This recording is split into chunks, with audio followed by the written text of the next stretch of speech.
जगन्नाथपुरी के एक भक्त थे, उनका नाम था श्री माधव दास। माधव दास जी जगन्नाथ भगवान के पास गए तो जगन्नाथ भगवान उनसे बात करते थे। तो माधव दास जी के लिए जगन्नाथ जी पूरे दिन इंतजार करते थे कि माधव दास कब आएगा दर्शन करने।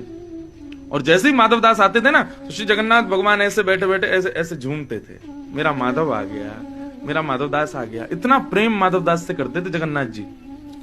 एक दिन माधव दास जी गए और जगन्नाथ जी से बोले, ठाकुर जी अब मैं 6-7 महीने नहीं आऊंगा।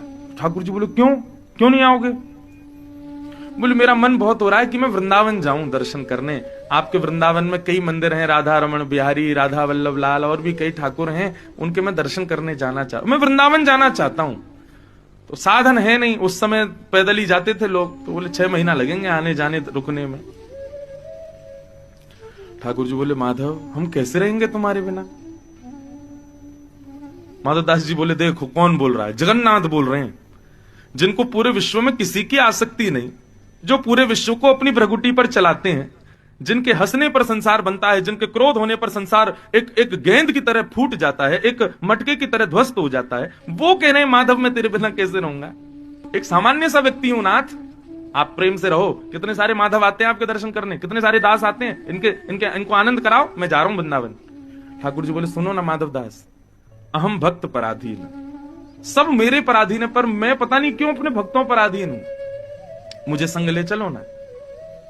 अरे कैसी बात कर रहे हो नाथ? ये जगन्नाथ मंदिर से 2.5-3 किलोमीटर दूर गुंडीचा ले जाने के लिए तो इतना बड़ा रथ बनाना पड़ता है। 1500 किलोमीटर दूर वृंदावन में कैसे लेके जाऊंगा आपको?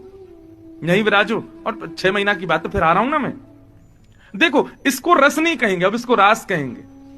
लोग मंदिर से जाते हैं तो वृंदावन से जाते हैं, रोते हैं, बोले बिहारी जी कब बुलाओगे हमको?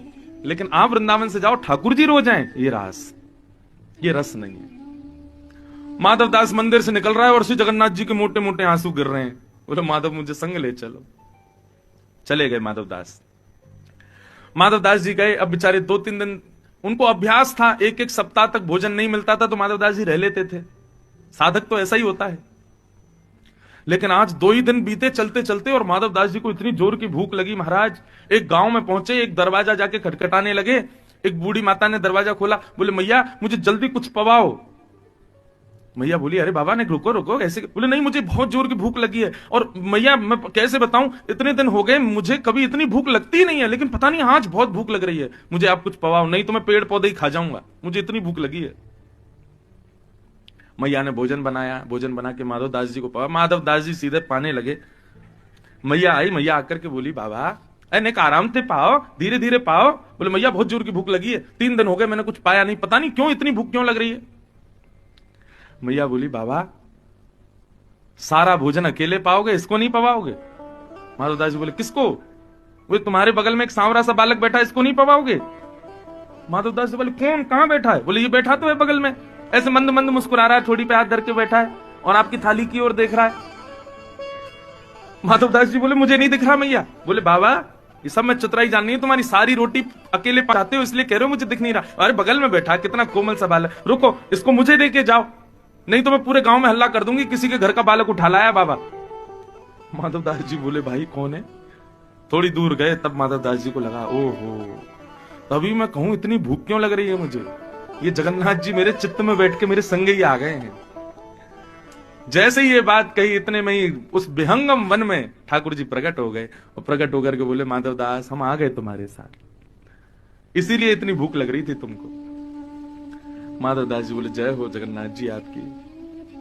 बोले, वहां तो अब हमारी विग्रह विराज रहा है, 6 महीना हम तुम्हारे संगी रहेंगे। अब माधव दास जी बोले, क्या करें, मैं इसीलिए तो नहीं ला रहा था आपको, क्योंकि हमको तो अभ्यास है 6-6 दिन कुछ नहीं मिले तो रह लेते हैं। अब आप आ गए हो, अब हर 2 दिन में क्या, हर 2 घंटे में भूख लगेगी मुझे, क्योंकि संग चल रहे हो मेरे।